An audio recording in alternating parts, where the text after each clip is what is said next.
In the 1980s, one investment bank became more profitable than firms 10 times its age, and the operation driving that profit was run out of Beverly Hills by a man who believed the entire bond market had mispriced risk for decades.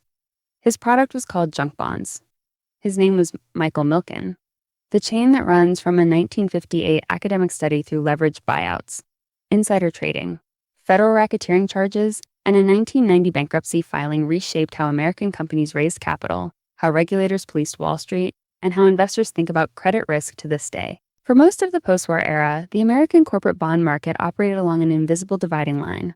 Companies rated investment grade by Moody's or Standard & Poor's could issue bonds and attract pension funds, insurance companies, and institutional investors. Companies rated below that threshold were effectively locked out of the public debt market. Banks would sometimes extend loans to smaller or riskier firms, but the broad capital market was closed to them. That left a significant share of American businesses, particularly mid-sized companies and those carrying heavy debt from prior acquisitions, without access to long-term financing at any meaningful scale. The market was not broken exactly.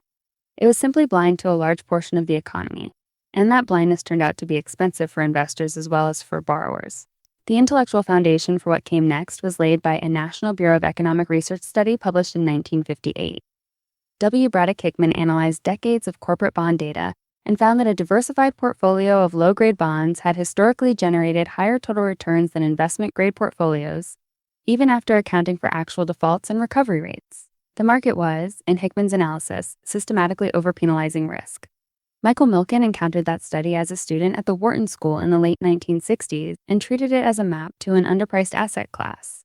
He spent years building a database of what he called fallen angels, bonds that had once carried investment-grade ratings but had been downgraded, leaving institutional holders who were barred from holding below investment-grade paper forced to sell at prices Milken believed were far below their fundamental value.